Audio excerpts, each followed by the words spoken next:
우리 사람들마다 제가 갖고 있는 이 성격들이 있습니다. 이 성격들이 다 다르고, 그리고 성격 내면 속에 있는 이 기질들이 있는데, 그 기질들이 다 다릅니다. 그래서 어떤 성격이든 어떤 기질든 그것이 좋다 나쁘다 그렇게 말할 수 없어요. 왜냐하면 어떤 성격이든지 간에 그 성격에는 이 장단점이 다 있어요. 좋은 점만 있는 것이 아니고 단점, 이 단점이라고 하는 것은 나쁜 점 그 말이 아닙니다. 약점. 단점이 있으면은 또 장점이 있어요.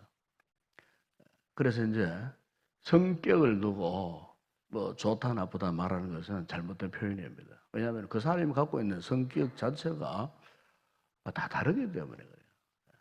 단점만 있는 것이 아니고 또 좋은 장점도 있기 때문에. 그래서 이 장단점이 서로 상호 이렇게 균형과 이 조화를 이루면서 우리가 이제 인격적인 그런 삶을 살게 되는 것입니다. 또 우리의 믿음의 이 세계도 성격의 기질이 있듯이 믿음의 기질들이 다 달라요. 다르기 때문에 중요한 것은 믿음을 두고 말할 때는 믿음이 좋다 나쁘다 이런 표현보다도 믿음이 있느냐 없느냐,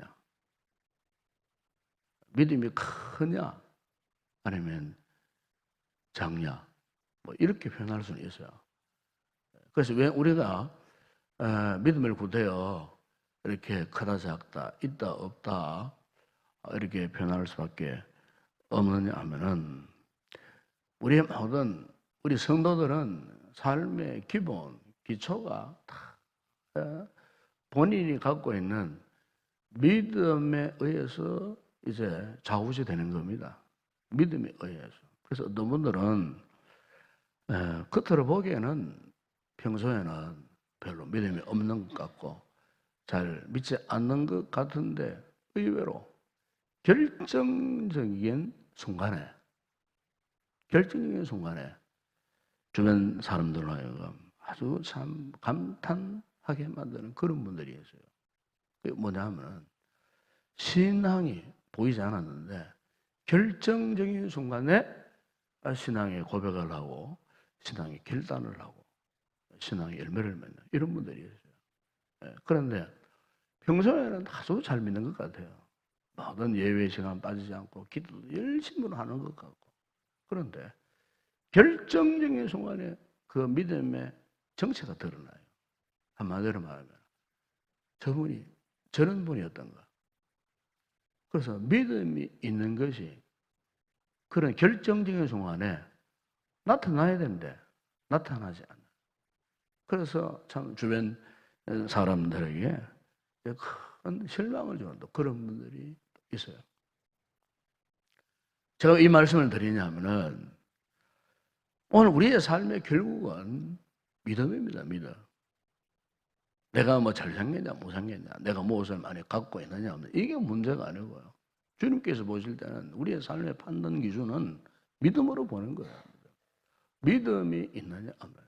평소에 우리가 아무리 이렇게 형통하고 편안하고 안락하고 뭐 모든 게 잘 될 때는 그 믿음의 별 표가 안 나요.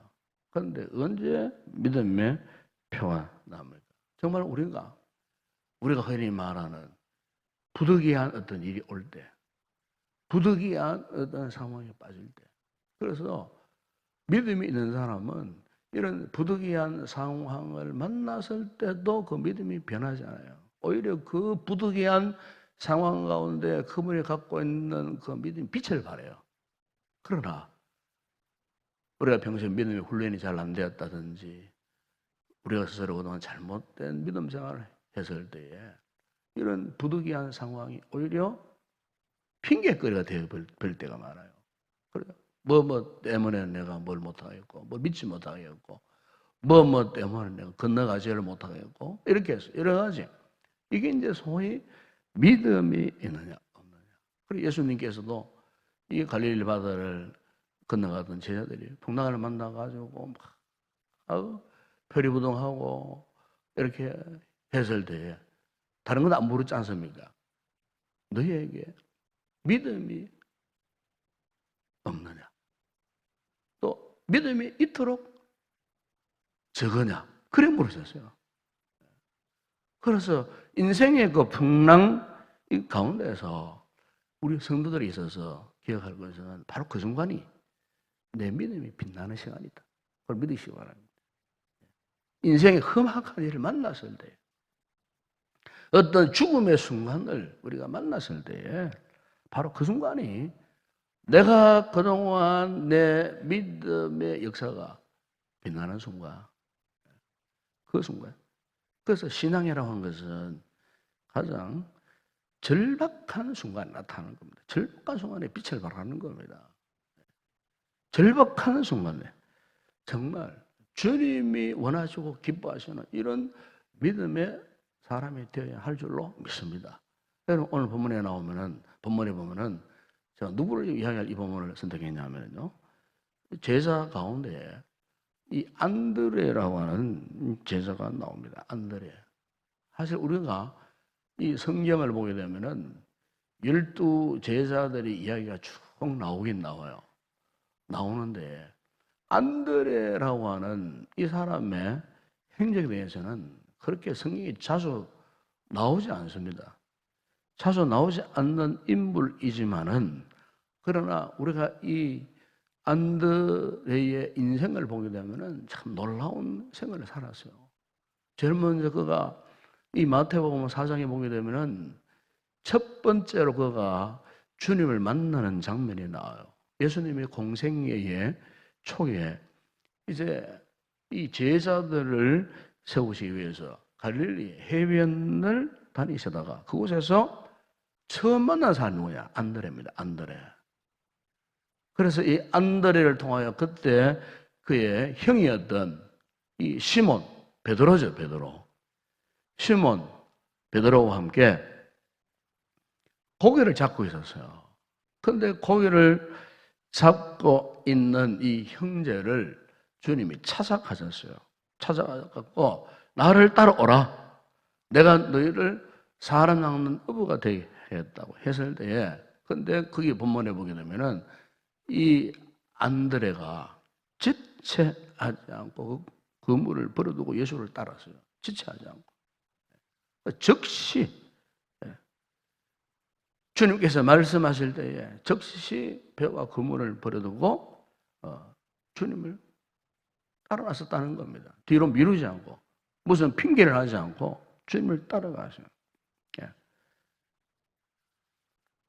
또한 그 다음에 여러분 요한복음 1장 42절에 보게 되면은 안드레는 주님을 따라온 것 같은데 베드로는 아직 그때만 하더라도 주님을 따라 나서지를 못했던 것 같아요.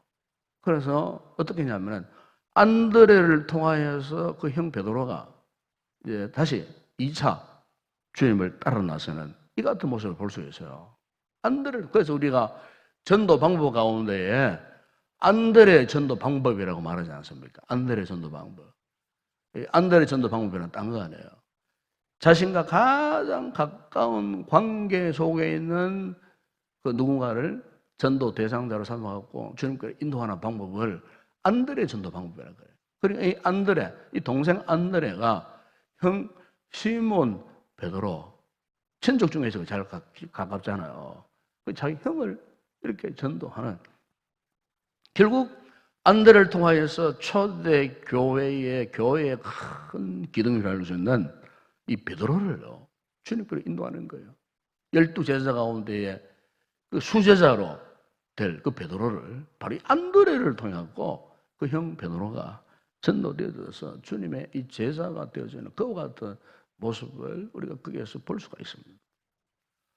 그리고 오늘 이 본문에서 보게 되면은 또 한 번 안드레 이야기 나오는데 바로 이 본문은 우리가 너무나 잘 알고 있는 오병이의 기적이 일어났는 이 본문 내용 아닙니까? 그런데 오늘 본문을 이렇게 보게 되면은 8절, 9절에 보게 되면은 이 안드레에 대해서 이렇게 말합니다. 제자 중 하나고 시몬 베드로의 형제 안드레가 예수께 여짜오되 그래서 지금 이 상황이 어떤 상황입니까? 이 베세다 광야에서 뭐참 이 떡을 먹은 숫자가 뭐 남자만 5천 명이라고 그랬으니까 그야말로 한 2만여 명이 될 정도로 그 엄청난 큰 무리들이 하루 종일 지금 예수님의 이 천국 복음 말씀을 듣고 있는 중에 이제 해가 뉘어지는 이런 시점에 이 무리들이 지금 굶주려 있었던 거예요. 그래서 이 광경을 지켜보고 계시던 이 주님께서 제일 먼저 빌립이라는 제자가 있었죠. 이 빌립에게 이런 말씀하셨어요. 우리가 어디서 떡을 사서 이 사람들을 먹이겠느냐. 근데 주님께서 왜 이 말씀을 하셨는가 하면은요, 그 6절에 보게 되면은 이는 빌립을 시험하고자 하셨다고 했어요. 빌립을 무엇을 시험하셨겠습니까? 빌립의 믿음을 시험하시기를 원하셨다는 겁니다. 구태여 왜 예수님께서 빌립에게만 그것을 물으셨을까? 아마 이 12제자 무리 가운데에 빌립이 굉장히 똑똑했던 것 같아요. 명석했던 것 같아요. 판단력도 뛰어났던 인물인 것 같아서요. 그렇기 때문에 다른 제자들에게 묻기보다도 제자 그룹 가운데에 그래도 비교적 말도 잘하고 똑똑하고 평소에 가만히 보니까 판단력도 뛰어났던 것처럼 보였던 빌립에게 그걸 물었던 거예요. 빌립에게.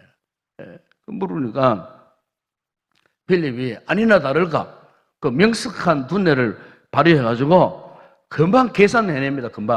금방 이 계산을 내는데 주님 이 사람들에게 떡을 먹이려면은 최소 한 200데나리온이 필요합니다. 200데나리온 그러면 한 데나리온이 그 당시로 장정 하루 꼬박 일한 품삯이니까 장정이 200일 동안 그 받았던 돈을 모아놓은 큰 돈. 그 당시로 어마어마한 큰 돈 아니겠어요? 그러니까 어떻게 빌립이 얼마나 똑똑했으면요. 금방 계산해가지고 금방 적극적으로 답을 내리는데 200데나리온 필요합니다. 이 말은 무슨 말이겠어요? 불가능하다. 그 말입니다. 불가능하다. 제 생각으로 볼 때는 불가능합니다. 지금 우리 수준에는 돈이 없잖아요. 아무것도 없잖아요. 2만 명 가까운 이 무리들에게 먹일 양식이 있습니까? 없습니다. 200데나리온이 필요한데 주님 그는 가당치 않습니다. 불가능합니다. 안 된다는 거예요. 한마디로 말하면. 한마디로 이것은 빌립의 현재의 믿음의 수준을 이야기하는 거예요. 안 된다는 거예요. 네. 여러분 오늘 우리가 믿음의 삶을 살아갈 때에 어떤 상황을 만나서요. 또 교회가 어떤 일을 하려고 할 때 여러분 머리가 빨리 잘 돌아가는 사람, 계산에 빠른 사람 여러분 하나님께서 인간적인 머리가 빨리 돌아가는 사람을 택하지 않으셔요. 중요한 것은 믿음으로 반응할 수 있느냐 이걸 보시는 거예요. 신앙의 생애는요 사람의 머리로 되어지는 거 아니에요. 어떤 인간적인 계산법으로 되어지는 거 아니에요. 여러분 그렇지 않습니까? 믿음으로 살다 보니까 내 생각에 사람의 생각에 내 계산에 딱딱 맞아 떨어집니까? 그렇게 잘 됩니까? 여러분 생각대로 내가 계산하는 대로 방법대로 잘 되어집니까? 안 되어져요. 자녀를 키우시는데 자녀가 부모의 마음대로 생각대로 잘 되어집니까? 안 돼요. 우리 믿음의 사람들은요 항상 믿음으로 하나님 앞에 주님 앞에 반응하셔야 돼요. 믿음으로 살기를 결단해야 돼요. 빈털털이 아무것도 없어 지금. 수만 명 무리를 먹어야 돼. 무엇으로 먹을 수 있겠습니까? 내 생각으로 가능하겠어요? 안 돼요. 성도는요 이런 상황을 만났을 때에 믿음으로 반응하셔야 돼요. 믿음으로. 오늘 본문의 중요한 키포인트가 이거예요. 믿음으로 반응할 수 있느냐가 말이에요. 믿음으로 살 수 있느냐 그 말이에요. 우리가 아무리 험난한 인생 흠곡을 진다 할지라도 믿음으로 사셔야지. 믿음으로. 왜 우리가 믿음으로 살지 않느냐 그 말이에요. 저도 목회자로서 때때로 성도들의 모습들을 볼 때 가장 안타까울 때가 이거예요. 믿을 만한 사람이 믿음이 없는 거예요. 알고 보니까. 평소에는 정말 잘 믿는 것 같아서. 그런데 결정적인 순간 아이고 저분이 저런 분이었는가 싶은 생각이 들 때가 있어요. 그러면요 한없이 오히려 저 자신이 참 절망감을 느낄 때가 많아요. 한마디로 안타깝다 그 말이에요. 믿음으로 살아갈 하나님의 사람들이 믿음으로 살지 못하는 거예요, 이거. 뭐 다른 거 지금 뭐 보는 거 아니잖아요. 우리가 믿음으로 살 수 있나요? 오늘 본문에 보세요. 안드레가 그런 상황 속에 우스운 모습으로 보세요. 빌립은 200데나리온이 필요하다고 했는데 비교도 안 될 어린 자그마한 아이에게 얻어온 보리떡 5개, 물고기 2마리를 달랑 들고 와세요. 이 안드레가요. 누구 앞에? 주님 앞에. 참 우스운 이야기잖아요. 한쪽은 200데나리온 필요하다 그러는데 한쪽은요. 보리떡 5개, 물고기 2마리 달랑 들고 와요. 참 여러분 이거는 비교가 되지 않는 거예요. 도대체 보리떡 5개, 물고기를 들고 와서 무엇을 어떻게 하겠다는 말이에요. 한마디로 대책이 안 서는 거예요. 대책. 대안이 되겠어요? 대책이 없어요. 이 많은 무리들을 먹이기 위해서는 그야말로 200데나리온이 필요한데 어떻게 이 보리떡 5개, 물고기 2마리가 어떻게 현재 당만이 문제를 해결할 수 있겠다는지 주님 앞에 이 안드레가 그것을 갖고 왔어요. 여러분 여기서 우리는 안드레의 믿음을 볼 수 있습니다. 물론 안드레가 뭐 오병 역사를 미리 알고 갖고 온 사람 절대로 아니에요. 그것을 그저 주님께 바치면은 주님께 전달해 드리면은 무슨 상책이 있을 것이다. 그분의 손 안에서 무엇이 이루어질 것이다. 그러니까 주님을 절대적으로 신뢰하는 믿음이 그게 있었던 거예요. 이 믿음이 없었다면 여러분 그 어린아이가 설상 스스로 갖고 왔다 할지라도 그걸 보고는 웃으면서 핀잔을 주면서 아마 중도에서 아마 그냥 너나 먹어라 이러고 그냥 다시 손에 쥐어주고 돌려보냈을 거예요. 아마 되게 많은 사람들이 그렇게 했을 거예요. 왜? 가당치도 않는 그러니까 너나 먹어라 그냥. 그 물고기도 뭐 큰 물고기 아니에요. 그 원어적으로 보면 조그마한 물고기예요. 그걸 그냥 너나 먹어라. 너만 먹어도 배도 안 부를 터인데 그냥 돌려 보냈을 거예요. 그런데 보세요. 이 안드레가 인간적으로 보면 굉장히 어리석은 모습으로 아주 참 그렇잖아요. 어리석게 보이잖아요. 어떻게 보면 굉장히 순수하다고 볼 수 있어요. 순수. 주님을 향한 그 순수한 그 삶의 정신, 태도, 그 믿음. 그것이 그로 하여금 주님의 손에 가당치도 않던 그 보리떡 5개 물고기를 주님의 손에 올려드리는 이와 같은 것이에요. 여러분, 오늘 저와 여러분에게도 정말 우리가 이런 믿음이 있어야 할 줄로 믿습니다. 오병이어가 그냥 일어난 거 아니에요. 우리의 삶의 문제가 그냥 해결되어지는 거 아니에요. 그냥 우연히 어떻게 믿다 보니까 기도하다 보니까 아니에요. 주님은 우리의 일거수일투족 우리가 느끼든 느끼지 못한 알든 모르든 우리의 삶의 모든 순간을 주님은요 그분의 눈길을 통해서 우리의 어떤 믿음의 행적을 지금도 살펴보시고 돌아보시고 과연 오늘 우리의 믿음의 상태가 영적 상태가 어떠한지 지금 주님께서는 지금도 우리의 모든 삶의 모든 부분을 살펴보시는 하나님. 그분 앞에서 여러분 우리가 어떤 결정적인 순간을 맞이했을 때 이와 같은 안드레의 믿음을 주님께 보여드려야 할 줄로 믿습니다. 이사야가 사내림에 공격해 들어와서 협박을 하고 온 나라가 지금 바람 앞에 등불 같은 이 같은 상황에 놓였을 때 이 같은 절체절명의 순간에 히스기야가 어떻게 했습니까? 히스기야가 이사야에서 보게 되면은 다른 전략을 꾸미고 다른 어떤 계획을 하고 뭐 어떤 상황을 돌파할 것인가 막 골몰하고 고민하고 그러지 않았어요.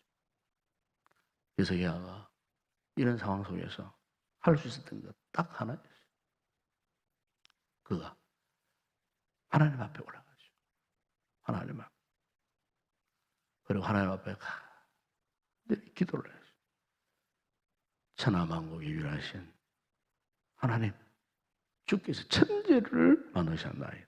그러면서 하나님 앞에 부르짖고 눈물을 흘리고 간절히 기도했어요. 그게 이사야서 37장에 나옵니다. 그랬을 때 하나님께서 그 히스기야 왕의 그 믿음을 귀하게 보신 거예요. 그래서 여러분 이사야 37장 마지막 35절에 끝에 보게 되면 하나님의 놀라운 게 일어납니다. 그 밤에 18만 5천 명의 이 아수르 군대를 완전히 괴멸시켜버려요. 칼로 창으로 뭐 싸는 것도 아니에요. 그 아수르 진중에 하나님의 손이 함께 하셨을 때 자중질환이 일어나가고 자기들끼리 싸우고 그래서 완전히 18만 5천 명이 완전히 괴멸되어져. 아수르의 세력이 그때부터 완전히 꺾이다가 역사에서 사라져버려요. 하나님이 믿은 역사 아니겠어요? 한 사람의 그 같은 믿음을 통해 갖고 한 민족이 사라져버리더라 그 말입니다. 우리 하나님은 그런 하나님이에요. 여러분 우리 하나님을 자만하게 보시면 안 됩니다. 여러분 째째하게 보시면 안 됩니다. 나처럼 내가 믿고 있는 것처럼 내가 행동하고 말하고 살아가서 그런 째째한 하나님을 보시면 안 돼요. 우리 하나님은 우리와 비교할 수 없는 분이에요. 그 하나님의 은혜와 능력을 어떻게 우리가 끄집어 내어서 우리 역시 그 같은 하나님의 은혜와 능력을 우리가 경험할 수가 있겠습니다. 그건 오직 믿음이에요. 그분을 인정하는 믿음이에요. 그분을 전폭적으로 신뢰하는 믿음이요. 전적으로 100% 의지하는 믿음이요. 이 믿음이 없으면은 우리가 아무리 신앙생활 오래오래 해서도요. 이 하나님을 경험할 수 없어요. 우리 하나님 인격적인 분이시잖아요. 그 하나님 인격이 언제 드러납니까? 우리 하나님 앞에 믿음으로 반응할 때. 믿음으로 반응할 때. 여러분, 안드레는요, 성경에 그렇게 많이 등장한 인물이 아니에요. 그런데 이 안드레를 통하고, 여러분, 안드레가 러시아 쪽으로 가서 복음을 전했어요. 복음을 전하다가 순교를 당했어요. 순교를 당했는데, 그 형 베드로가 십자가에 거꾸로 못 박아 죽었다는 소식을 듣고는 안드레는 자신이 순교할 때 어떻게 죽었냐면 X자 십자가에 그렇게 못 박혀 죽었어요. X자 십자가에. 예.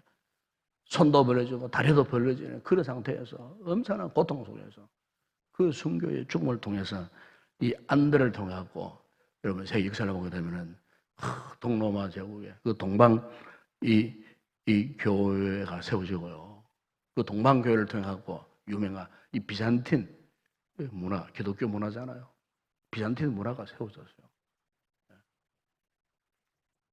그래서 영국 국기를 보게 되면은 안드레 십자가형이 들어가 있어요. 예수님의 십자가가 들어가 있고 안드레의 십자가형이 들어가 있어요. 그래서 이 안드레의 복음이 유럽에 영국의 스코틀랜드를 포함시키는 역사가 일어나고, 그래서 결국 참 믿음으로 살았던 한 사람을 통해서 세계의 역사가 뒤바뀌어져 버리는 이 같은 위대한 놀라운 역사. 이 성경에는 그의 역사가 기록되어 있지 않았지만은 보세요. 이 모든 믿음의 역사는 결국에는 안드레의 그 믿음을 통해서 이 같은 위대한 역사가 나타나게 되었다는 겁니다. 하나님, 오늘 이 새벽에 이 말씀을 통해서 그렇다면 현재 나의 지금 믿음의 상황은 어떤 상황이 있는가? 과연 지금 나는 영적으로 어떤 상태에 있는가? 과연 나의 믿음이 주님 앞에 이렇게 인정받을 만한 이런 믿음의 삶을 살고 있는가? 오늘 이 아침의 말씀을 통하여서 오늘 다시 한번 참 부족하지만은, 연약하지만은, 부족하고 참 실패하고 낭망했던 우리의 모습이었지만은, 그러나 우리 이 말씀을 통해 다시 한번 여러분의 삶이 믿음으로 재점검되어지고, 그래서 우리의 삶 자체가 하나님 앞 믿음으로 바쳐지는, 그래서 믿음으로 행할 수 있는 이런 믿음을 통해서 하나님의 위대한 역사를 나타낼 수 있는 그런 복되고 귀한 우리 성도들이 되시길 주의 이름으로 축원합니다.